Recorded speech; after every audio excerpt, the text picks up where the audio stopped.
Boa tarde, está me ouvindo bem? Está chegando bem a minha voz?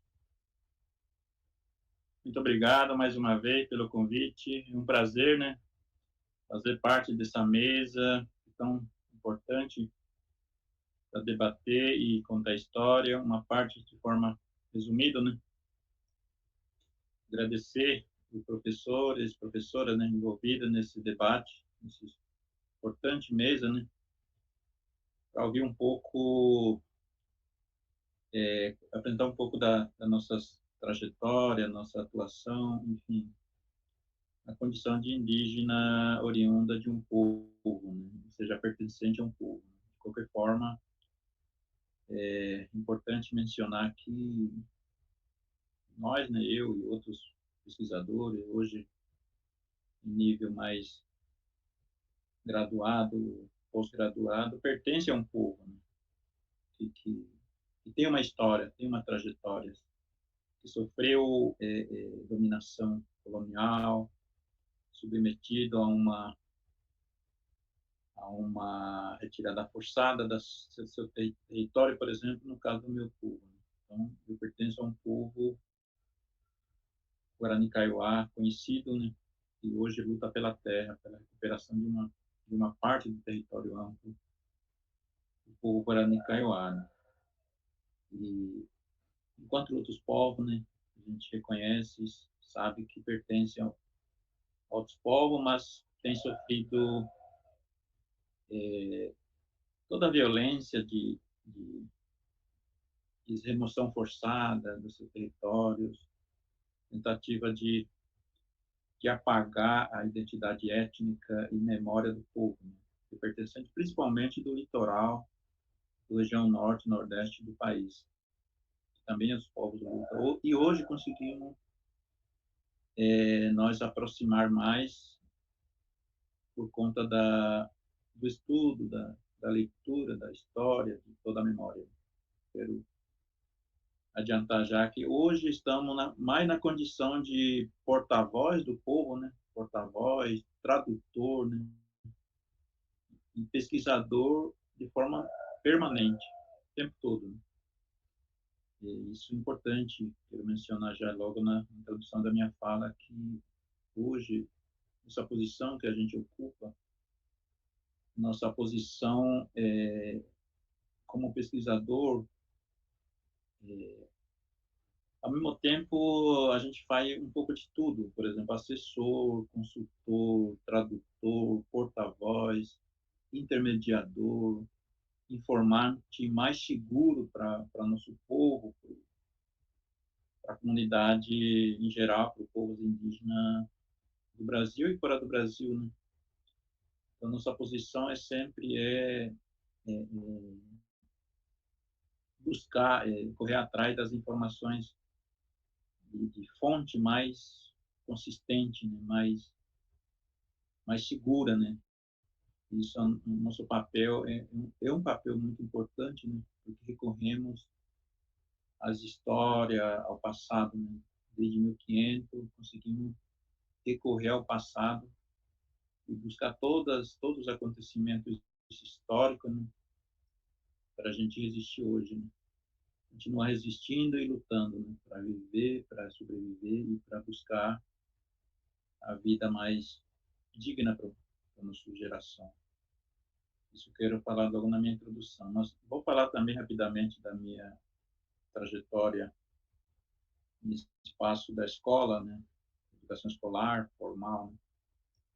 Né? E como já foi apresentado aqui, a escola, de forma resumida, né? A escola foi introduzida no interior do povo indígena, em geral, não era para formar o indígena ser crítico, ser pesquisador, recontar, buscar a memória invisibilizada, uma memória escondida, ocultada. Né? Então, a escola, inicialmente, foi pensada para, como a professora Elisa acabou de mencionar aqui, que era para apagar a memória, né? Para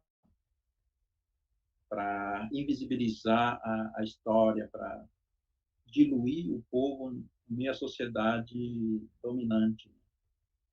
Ou seja, colocar o indígena na posição de dominada como exploradores e apagar a identidade étnica e se conformar com a situação em que se encontra hoje como explorador, explorado, né, como escravizados, e colocar na cabeça dos povos indígenas como isso é normal, ou seja, se conformar. Então, a escola desde a introdução no interior da comunidade, a educação escolar sempre teve e tem ainda esse objetivo de dominar a mentalidade social indígena para aceitar que ele precisa deixar de ser indígena, índio, que normalmente se fala índio, né? Deixar de ser índio e convencer o indígena que deixar de ser índio é o melhor caminho. Né? Então, a educação escolar não foi assim boa, assim, a sua atuação, né? Mas fez também transformou também vários indígenas hoje para continuar ao contrário do objetivo da escola, né? Que transformou vários indígenas ser crítico e prosseguir nos estudos, na pesquisa e lutar por uma escola diferenciada, lutar por uma escola mais bilíngue, mais específica, né? Uma luta longa, né? Que começou em final de 60, 70. E isso é muito importante, né? Que se garantiu isso por conta desse movimento, mobilizações, na Constituição de 88, se garantiu esse direito. Porque os indígenas, em geral, né, sempre foram vistos como em trânsito, né, estavam na fase de desenvolvimento, né, do ponto de vista de desenvolvimento do não indígena, no pensamento de capitalista, de que o indígena está nessa fase de desenvolvimento, vai deixar de ser indígena, pode se desenvolver para se transformar em trabalhadores para ser explorados. Não pode se transformar em outras coisas, em outro sujeito, mas sim tem que assumir na condição de explorado, escravizado e sem reclamar, né? Então, a educação sempre trabalha nessa linha para convencer os indígenas que aquela realidade que vivem tem que se conformar. Mas, de qualquer jeito, a escola, no último tempo, no último 30 anos, pós-Constituição Federal, houve mudanças sim, né? Porque até 88, os indígenas, como já é conhecido, né, os povos indígenas, juridicamente é incapaz, não pode ser ouvido, não pode falar, ou seja, quando fala, foram ignorados, né, todas as demandas, toda a denúncia, de acordo com a lei anterior de 88, ignora os indígenas. E claro que o indígena já falava, já demandava, já gritava, pedia socorro, denunciando, mas por conta da lei, por conta da lei, era ignorados todos os pedidos, todas as denúncias feitas pelo povo indígena. Então, 88 marca também a vida dos povos, né? Porque a partir de 88, a posição dos povos indígenas juridicamente melhorou, porque passa a ser como sujeito, como cidadão, como protagonista indígena que deve ser ouvido, deve ser considerados as vozes. Né? Isso garantiu sim.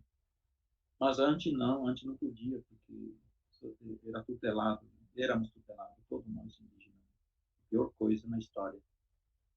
E tentamos superar, mas hoje tem 30 anos, mais ou menos 30 e pouco anos, que a Constituição vigorou. Então, na cabeça da universidade, todas as instâncias, todos permanece, né? Ficou assim cristalizada, né, na mentalidade de que o indígena teria que teria que continuar a ser tutelado, teria que ter um tutor, né? Isso continua no pensamento social brasileiro hoje, nesse contexto atual, mesmo que a Constituição já vigorou mais de 30 anos, está vigorado, né? Mas na cabeça social, socialmente, em toda parte, a gente vê que se pensa ainda que indígena é menor, de menor, tipo criança, não pode ser ouvido. Nesse contexto que aparece a educação superior, ou seja, acesso à educação superior. Então, isso que eu quero mencionar nesse tempo que eu tenho para falar. Primeiro, por exemplo, o indígena continua, né, hoje é visto como incapaz. Né? O indígena não é capaz ainda, se coloca muita dúvida nos indígenas. Né? Então, isso permanece ainda. Né? Então, nossa luta nesse campo da academia, na graduação e em pós-graduação, nesse campo, né, a gente continua nossa luta, já histórico, já entrou na história há mais de 20 anos, né? Que indígena, nós conseguimos entrar nessa arena de pesquisa, área de pós-graduação, né? Conseguimos mostrar que somos capazes, sim, de discutir a ciência, de debater, discordar com a teoria e formular nossa teoria, apresentar nossa teoria. Tudo isso mostrando que somos capazes, sim, contribuir e buscar soluções possíveis para todos diante do acontecimento histórico contra os povos indígenas. Então, eu vejo assim, a minha trajetória, por exemplo, que eu comecei desde criança, como povo Guarani Kaiowá, começou a minha trajetória lutando pelo direito a recuperar uma parcela do território invadido, ocupado, retirado do meu povo Guarani Kaiowá. Eu nasci e cresci nesse contexto. E essa luta do povo Guarani Kaiowá pela recuperação da terra não era ouvido, né? Quando entendido, era entendida de forma distorcida essa demanda. Esse movimento pela recuperação da terra, que é a minha tese de doutoramento, falando que indígena não teria capacidade de lutar pela terra, mas foram manipulados. Isso era frequente divulgação na mídia e até no discurso acadêmico, artigos publicados falando que os indígenas foram manipulados para fazer essa luta. Né? Não considerava a legitimidade de que partiu do próprio povo. Né? Então, nesse contexto, eu acabei ingressando na universidade.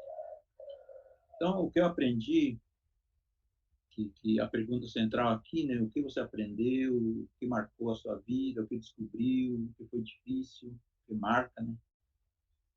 Então, eu quero resumir para finalizar a minha fala. Primeiro, a universidade é um espaço muito fechado, né? Um espaço difícil de entrar lá e ser aceito pelo agente, ou seja, pelo sistema mesmo, né? Por ser indígena, né? Por ser oriunda de um povo que sempre é entendido como tutelado, como incapaz, né? Porque isso não foi somente 30 anos como Constituição, mas foi mais de 488 anos compreendido, entendido, está no livro didático, está na área jurídica também, e que os indígenas são incapazes. Né? Então, em decorrência disso, continua na cabeça do sistema da universidade também, né? E não somos capazes. Né? Isso dificulta, sim, o diálogo entre nós, entre pesquisadores não indígenas e indígena hoje. Né? E isso senti quando, pela primeira vez, em 2000, eu entrei na universidade estadual, porque minha área atuei como, como pedagogo, como professor, e eu senti isso, né? Eu senti que aquele local, aquele espaço da universidade, da faculdade, o curso de graduação não era para indígenas. Isso era muito assim, visível, se falava mesmo que aquele espaço é para quem tem dinheiro, para quem tem capacidade financeira e precisa ter um conhecimento mais avançado na área de língua portuguesa. E, enfim, então a demanda, a exigência era na época já muito rígida, né? A exigência para continuar naquele espaço, né? Exigia a exigência do sistema, né?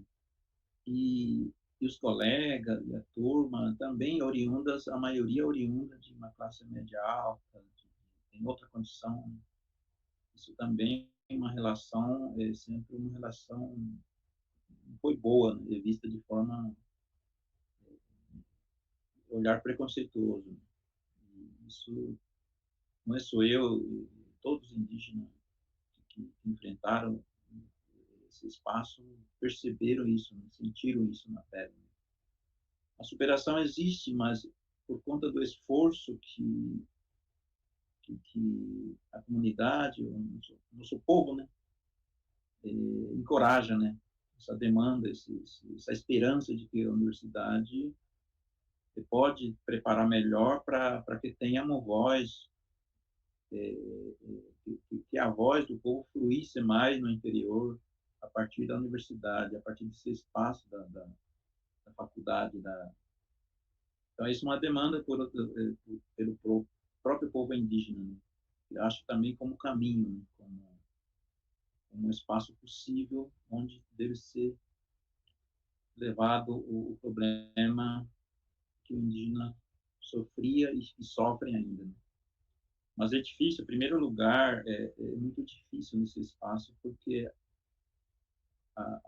o docente e o sistema próprio não está preparado, não estava, e hoje acho que já se preparou mais para lidar com os povos, com membro oriundo dos povos indígenas. Esse é um dos problemas principais. Né? Não consegue ainda ter outro olhar, né? Outro olhar para lidar com aquele indígena, estudante indígena. Né? Isso foi durante 20 anos, e acabei me deparando com esse tipo de situações, olhar preconceituoso, olhar meio negativo, sempre acha que indígena não teria condição, será que vai conseguir? Então, tem esse olhar no interior, nesse espaço. Né? Mas hoje demonstramos, graças à nossa experiência e esforço, ao mesmo tempo, vários professores, professoras que têm mais olhar diferente, né? Passaram também a encorajar nós. Né? Isso é a parte mais importante na minha trajetória, no momento mais difícil, no momento que eu mesmo pensei que não vou dar conta de prosseguir, mas aparece professor e professora que tem olhar diferente, entendimento diferente para dar uma força, né? Isso é muito importante, né? Defensores e defensora nessa área de graduação. Em pós-graduação, eu mesmo sou pedagogo, né? Formado em pedagogia, mas depois eu pensei em avançar no âmbito de mestrado, né? Doutorado também. Então, nesse momento, porque o motivo é de que é possível, né? Isso é muito importante. É possível, mas é difícil, é uma luta difícil, né? Porque existe uma demanda, tanto assim do ponto de vista indígena interno, que a princípio o indígena precisa se ausentar, né, se distanciar do próprio povo, da família, da comunidade. Né? No meu caso, tive que sair do Mato Grosso do Sul e ir ao Rio de Janeiro, uma cidade grande, uma cidade, outro contexto, né, urbano, enfim. Tive que me adaptar ao local, à cidade, ao curso, enfim, é um desafio, né? Mas teríamos que enfrentar e superar, e tentar conviver nesse contexto diferente. Então, isso é uma experiência também, hoje eu entendo que é importante na minha área de formação. E assim também, conversando nesse espaço do seminário, do evento acadêmico, né? E envolvido também para a gente apresentar nossa história, nossa memória, nossa experiência de vida e pesquisa, né? Que importante, sim, eu percebi já no mestrado que, quando fui chamado várias vezes para falar sobre determinado assunto, que me ajudou muito também a aprofundar mais, né? E depois também, ao pesquisar, né, aprofundei muitos assuntos que era apenas superficial, apenas de forma mais equivocada, vários assuntos, né? E acabei aprofundando mais, juntamente com a turma, com indígenas, pesquisadores, pesquisadoras, né? Debater mais isso nesse espaço. Né? E isso possibilitou, sim, o espaço da universidade, principalmente na pós-graduação, essa área de já nível mestrado, né? Permitiu mais para que levasse mais o assunto relativo ao povo indígena, que pouco conhecido, né? Ou se conhece de forma distorcida essa realidade. Enfim, então, para nós, para mim, eu entendo que o espaço da universidade é um espaço de polêmica, né? Um espaço de debate, às vezes debate pesado, um afronto também nesse espaço, que quando você não quer mudar a sua forma de olhar aquele social, aquele grupo étnico, enquanto o outro tem um olhar diferente, e para mim um espaço de conflito, né? Um espaço de luta também, né? Porque você apresenta seus argumentos, sua pesquisa e sua forma de entender aquele grupo social, por exemplo, na área de antropologia, né? Que a gente lida com coletivo, né? No caso, eu sou antropólogo hoje, e a gente aborda mais um grupo coletivo, né?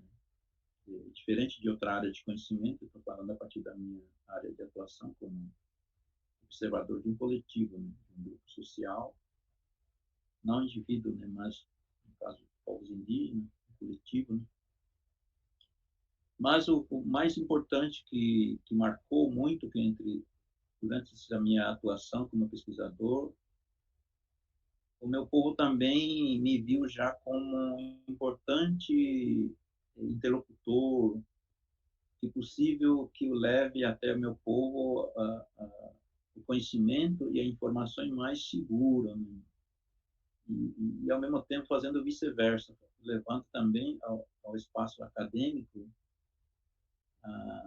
a demanda e o grito dos povos, do meu povo, de forma mais consistente também, de forma mais aprofundada, detalhada também. Então, esse é o papel que, para finalizar minha fala, nós conseguimos abrir essa porta que era difícil de ser aberta, né? Nós conseguimos, já estamos lá dentro, né? É uma guerra, é uma luta, né? Por exemplo, hoje, em primeiro lugar, quero mencionar aqui que para nós indígenas, não tem ainda concurso para a gente ingressar na universidade através do concurso, né? Então, é difícil ainda a nossa entrada como docente universitário. A gente entra através não tem ainda a forma de a gente ingressar, não tem cota, por exemplo.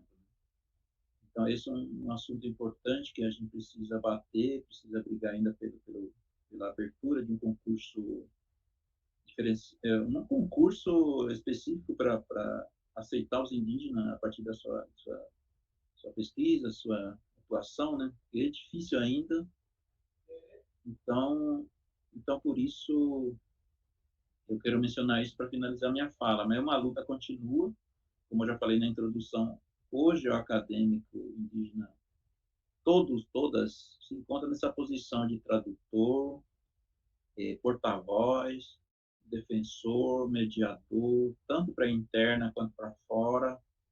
Tem esse papel e pesquisador e assessor e consultor, consultora permanente do seu povo, do povo indígena.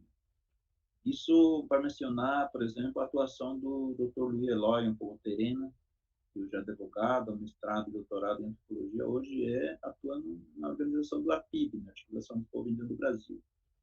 Então, consegue atuar em defesa de todos os povos, né? E assim a gente segue lutando, né? Mas o espaço ainda, para nós, é muito difícil acessar o espaço universitário para ser docente, né? Então, isso eu quero falar para finalizar minha fala, mas logo no debate eu continuarei falando mais. Por enquanto, muito obrigado